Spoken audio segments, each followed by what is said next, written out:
Halo, kamu sedang mendengarkan Kilas Kabar Nusantara. Podcast persembahan KG Radio Network menyajikan berita harian yang mengangkat keunikan dari berbagai wilayah Indonesia. Kilas Kabar Nusantara dapat juga didukung oleh pengiklan loh.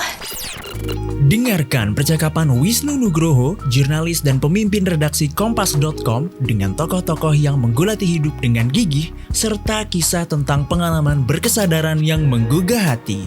Hanya di podcast Beginu, bukan begini, bukan begitu. Gubernur Sumatera Selatan Herman Deru meninjau secara langsung persiapan jalan tol untuk menyambut arus mudik di Tol Kramasan Palembang Sabtu 9 April 2022.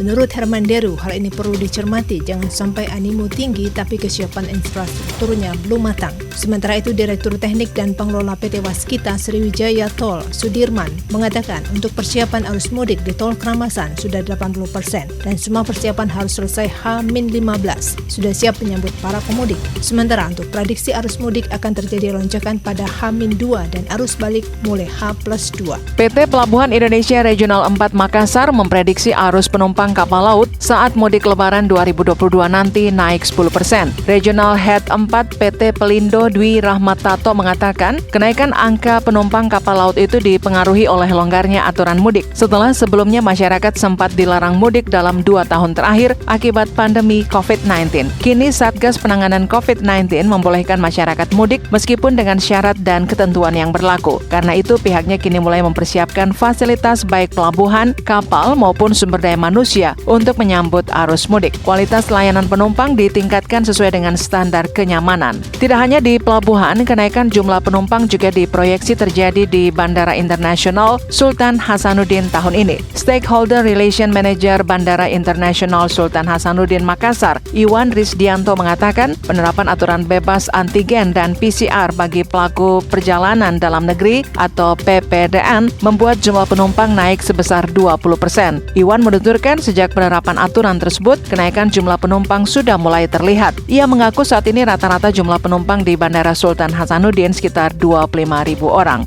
Gubernur Jawa Timur Khofifah Indar Parawansa melakukan kunjungan atau bersilaturahmi ke Wali Kota Surabaya Eri Cahyadi di Balai Kota Surabaya pada Jumat 8 April lalu untuk membahas berbagai hal strategis. Salah satunya tentang serapan UMKM dari APBD yang ditarget oleh pemerintah pusat 26,8 triliun rupiah, di mana menurut Khofifah, skala APBD Surabaya paling besar di Jawa Timur, sehingga belanja untuk APBD terkait dengan pengadaan barang dan jasa PJB untuk UMKM menjadi signifikan, di antaranya sektor UMKM yang harus di-create dan proses kurasi serta konsolidasi akses pasar termasuk aset Pemkot yang digunakan untuk UMKM hingga APBD 40% untuk PJB UMKM. Polisi Resort Tangerang Selatan akan mendirikan 8 posko penyekatan di wilayah hukumnya pada Senin hari ini. Pendirian pos penyekatan itu untuk meminimalisir pelajar atau mahasiswa untuk mengikuti aksi demo yang akan digelar Badan Eksekutif Mahasiswa Seluruh Indonesia di DPR RI hari ini. Berikut merupakan lokasi posko yang akan didirikan di 8 titik di wilayah hukum Polres Tangerang Selatan.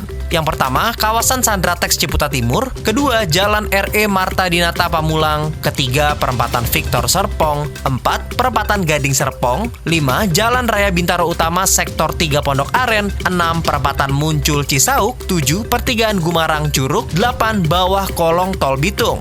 Polres Tangsel juga akan mendirikan posko penyekatan di stasiun kereta. Berikut posko penyekatan di stasiun kereta di wilayah hukum Polres Tangsel. Pertama, Stasiun Jurangmangu. Kedua, Stasiun Sudimara. 3, Stasiun Pondok Ranji. 4, Stasiun Rawabuntu. 5, Stasiun Serpong. 6, Stasiun Cisauk. Dan 7, Stasiun Cicayur. Kepala Polres Tangsel, Ajun Komisaris Besar Polisi Sarli Solu sebelumnya menghimbau para pelajar dan mahasiswa di Tangerang Selatan untuk tak mengikuti aksi demo di DPR RI tersebut. Beliau menghimbau pelajar dan mahasiswa agar tak mengikuti demo itu karena khawatir aksi demo tersebut ditunggangi oleh pihak yang tak bertanggung jawab.